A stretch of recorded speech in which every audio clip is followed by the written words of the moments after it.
নমস্কার বন্ধুরা, মিঠুস কিচেনে আপনাদের স্বাগত জানাই। আজকে বানাবো বোয়াল মাছের তেল ঝাল আলু দিয়ে। প্রথমে মাছগুলোকে ভালো করে ধুয়ে হলুদ নুন দিয়ে মেখে রেখে দেব। চলুন দেখিয়ে দিই মাছে কী কী ইনগ্রিডিয়েন্টস দেব।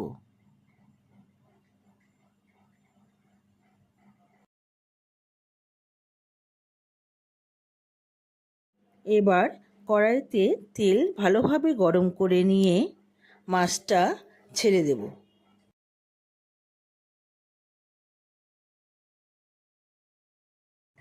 ঢাকা দিয়ে গ্যাসের ফ্লেমটা বাড়িয়ে দিব। একটু অপেক্ষা করে ঢাকনা খুলে মাছটাকে উল্টে আরেক পিঠ ভেজে নেব।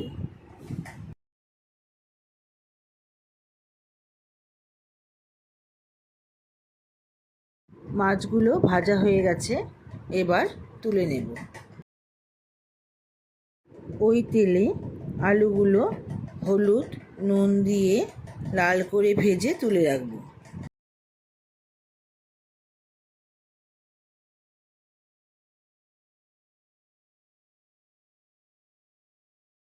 এবার 3 টেবিল চামচ তেল দিলাম। এই রান্নায় তেলটা একটু বেশি দিতে হবে। এখন জিরে তেজপাতা শুকনো লঙ্কা ফোড়ন দিয়ে একটু ভেজে কুচনো পেঁয়াজের হাফ দিয়ে দিলাম। পেঁয়াজগুলো ভালো করে ভেজে যতক্ষণ না পর্যন্ত বাদামি রং না আসে হাফ ইঞ্চি মতো আদা বাটা দিয়ে মশলাটা ভালো করে কষাতে হবে। এবার হাফ কুচনো পেঁয়াজ আর 5টা কাঁচা লঙ্কা বাটা দিয়ে নাড়াচাড়া করে 1.5 টেবিল চামচ জিরে বাটা দিয়ে দিলাম।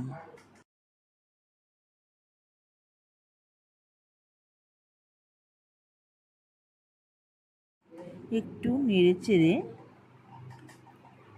টমেটো কাটাগুলো দিয়ে দিলাম।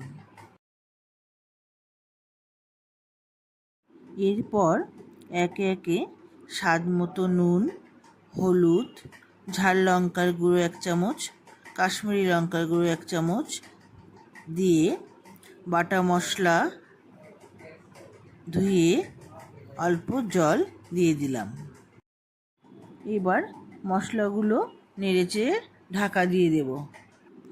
2 মিনিট পর ঢাকনা খুলে দেখব মশলা কষে আসছে। এবার ভেজে রাখা আলুগুলো দিয়ে কষাতে হবে। যতক্ষণ না পর্যন্ত মশলাগুলো থেকে ভালো করে তেল বেরিয়ে আসছে ততক্ষণ আমাকে সময় নিয়ে কষাতে হবে, যাতে নিচে লেগে না যায়। মশলা থেকে তেল বেরিয়ে আসলেই বুঝবো মশলা কষানো হয়ে গেছে। এবার আগে থেকে করে রাখা গরম জল পরিমাণ মতো দিয়ে দেব।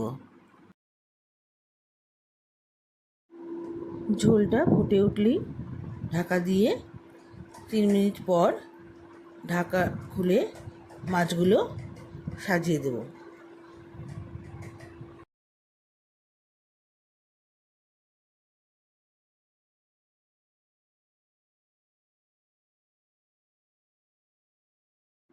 আবার ঢাকা দিয়ে 3 মিনিটের জন্য মিডিয়াম আঁচে রেখে দেব।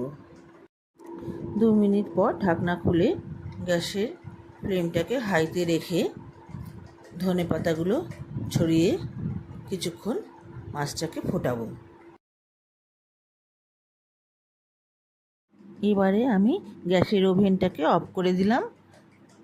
তৈরি হয়ে গেছে বোয়াল মাছের তেল ঝাল আলু দিয়ে। ভিডিওটি ভালো লাগলে লাইক কমেন্ট শেয়ার করে দিবেন। ধন্যবাদ।